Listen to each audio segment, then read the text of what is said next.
अब उठो देश के भाग जगाने हैं हमको, निर्मल निर्मल कुछ गीत रचाने हैं हमको।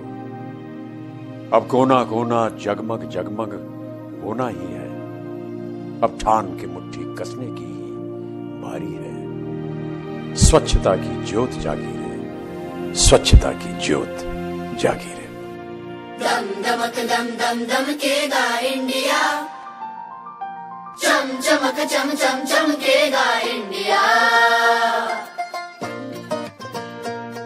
अब उठो देश के भाग जगाने हैं हमको, निर्मल निर्मल कुछ गीत रचाने हैं हमको। अब उठो देश के भाग जगाने हैं हमको, निर्मल निर्मल कुछ गीत रचाने हैं हमको।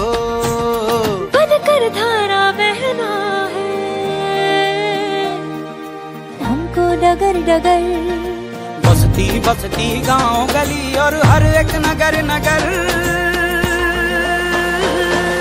स्वच्छता की ज्योत जागी रे, जागी रे जागी रे, स्वच्छता की ज्योत जागी रे, जागी रे ज्योत जागी रे। जगमग जगमग सी ज्योत जागी रे, स्वच्छता की ज्योत जागी रे। दमक दम दम दमकेगा इंडिया, चम चमक चम चम चमकेगा इंडिया। जिद पे आ जाए देश मेरा फिर देखना तुम, कोना कोना जगमग जगमग होना ही है। जिद पे आ जाए देश मेरा, देश मेरा, देश मेरा फिर देखना तुम, कोना कोना जगमग जगमग होना ही है। अब ठान के मुट्ठी कसने की बारी है। हर दिशा दिशा का मुखड़ा छप से धोना है।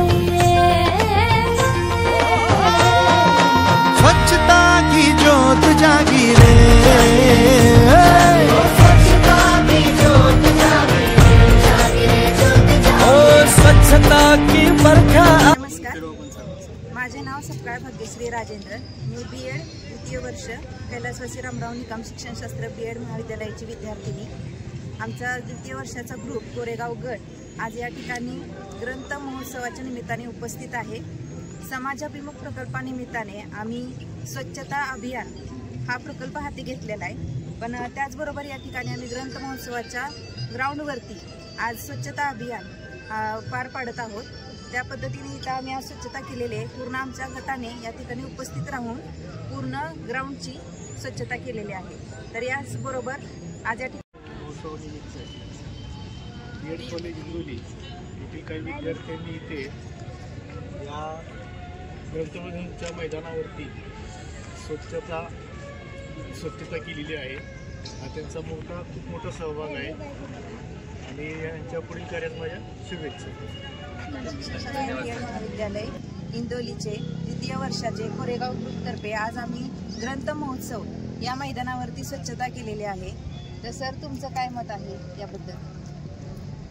पुस्तकं पाहण्यासाठी तर सगळेच येतात, पुस्तक घेण्यासाठी सगळेच येत आहेत, पण येताना जाताना आपल्याला जो कचरा दिसतोय, पुस्तकाने मस्तक स्वच्छ होणार आहे, पण तुमच्या या कार्यामुळं परिसर सुद्धा स्वच्छ झाला। त्याच्यामुळं खूप छान ॲक्टिव्हिटी तुम्ही BEd कॉलेजच्या वतीनं राबवलेली आहे, तर तुम्हाला सगळ्यांना माझ्या शुभेच्छा आहेत। आणि हे कार्य इथपर्यंत सीमित न ठेवता ह्याचा विस्तार करा, हे कार्य वाढवा आणि स्वच्छतेचा मंत्र सर्वदूर पोहोचवा। पर्यावरणाची हानी, पर्यावरणाचं रक्षण हे आता बोलण्यापुरतं गोष्टी उरलेल्या नाही आहेत, तर त्या खरोखरी जर नाही सांभाळल्या तर आपलं अस्तित्व धोक्यात आहे, ही स्थिती सध्या आहे। तर तुम्ही जे काम करताय ते खूप छान काम आहे आणि हे काम असंच करत राहा, तुम्हाला शुभेच्छा। खूप खूप धन्यवाद सर। समाजाभिमुख प्रकल्पानिमित्ताने आज आम्हाला या ठिकाणी ग्रंथ महोत्सवाच्या मैदानावरती स्वच्छता करण्याची संधी भेटली, ती पण या कॉलेजमुळेच भेटली, त्यामुळे मी त्या कॉलेजचे खूप खूप आभार मानते। संस्था परिवाराला साहित्यिक